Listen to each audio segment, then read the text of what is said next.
Good morning mga bossing. So, narito ako sa inyong YouTube channel, no? At samahan niyo ako ngayon sa journey kong ito. Kami nga pala ay magbibiyahe ngayon from Pundakit to Nagsasakog. At let's go, samahan niyo ako sa aming journey ngayong araw na to. At kasama ko nga pala si paring Marvin, no? So, agad kong chinek ang aming bangka at ito, nadatnan na natin dito si paring Marvin. Inaayos niya ang aming life vest, no? Para safety ang aming mga guests. At chinek ko na rin ang aming makina na Yamaha 18 horsepower. So may mga kasabay din tayo na bibiyahe dito from Pundakit to Anawangin, Camara, Capones. Ayan, isang napakalaking bangka, hindi katulad ng sa atin, medium boat lang. So sa bangka nga pala is may estimated tayo na per person lang, no? Merong big boat, small boat, and medium boat. So itong bangka na ito is big boat na, hindi katulad ng gagamitin natin ay medium boat lang. Ang medium boat namin is 8 to 6 person, no? At ito, bibiyahe na tayo. So papatagalin pa ba natin to? Wag na, let's go! So ito, masayang masaya pa ang aming mga guests nang makita nila ang aming napakagandang view, no? Let's go, samahan nyo kami ngayong araw na to. At yay! Yan nga pala ang aming Camara and Capones Island. So, ano pang hinihintay nyo mga bossing? Punta na kayo. So, ito nga pala yung tinakbo namin. Ayan, nagsimula kami dito sa Pundakit at iyan ang tatawirin namin.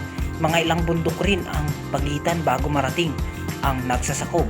Madadaanan natin ang Agnaang Cove, Anawangin Cove at Talisayan Cove bago tayo makarating sa Nagsasakog. Mahigit isang oras din tayong tumatakbo sa bangka, no? At ito, napagod ata ang mga guests natin. Ngunit nakarating na rin tayo sa Nagsasakog. Ayan, makikitang-kita nyo naman ang napakagandang view.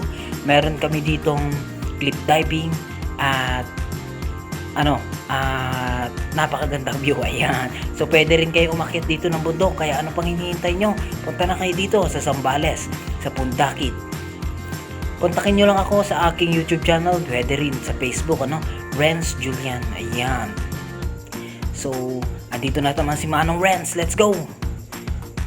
Eto, unting saglit lang. Ayan, ako nga pala yan, nakapula dyan. At si paring Marvin, ayan, naghihiniti ng ating bangka. Nakarating na kami sa Nagsasakog at ito, nagberenda muna kami dahil nakakagutom na. Ilang oras din kami tumatakbo dahil napakatagal ng biyahe. 1.5 oras ang aming tinakbo. Ayan. So, ayan, ang guest natin umaakyat na sa kabundukan. Ayan, masayang masaya sila dahil nakikita nila ang view ng Nagsasakog. Meron din tayong mga kasama dyan, napakarami din ng turista dito.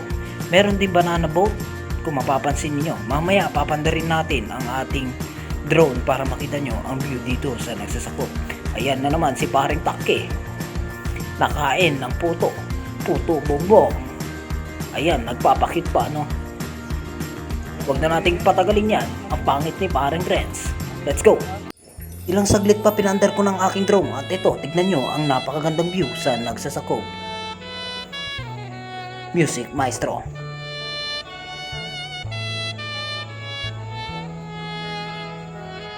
Teka. Patalastas muna. Marami nga palang dumadayo ditong turista sa aming Nagsasakog. Hindi lang turista, pati artista. Kaya ano bang hinihintay nyo? Layuin nyo na rin to, mga bossing. Meron tayong mga resort dito tulad na lang ng Marahuyo. Pwede nyo itong resort sa ating social media. Ito, tingnan nyo. Ayan, ang kabundukan. Napakaganda. Palitersi rin nga pala ito.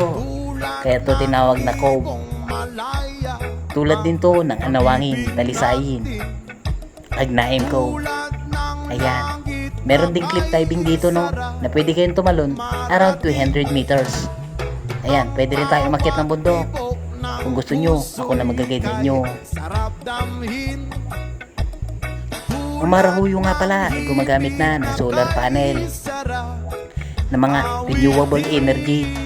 Tulad na lang ng mga solar, yan, windmill, meron din sila. Hindi ko lang alam kung nasaan nakalagay.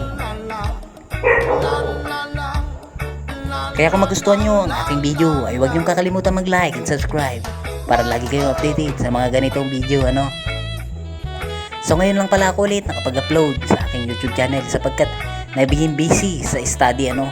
Ako nga pala sa isang bangkero, isang mangingisda at isang estudyante.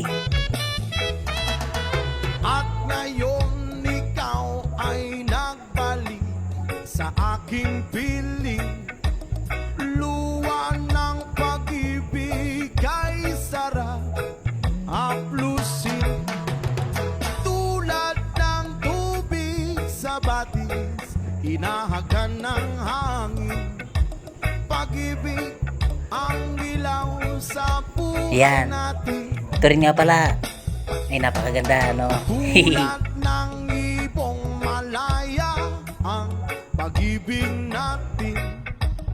Tulad ng langit na kay sarap marating.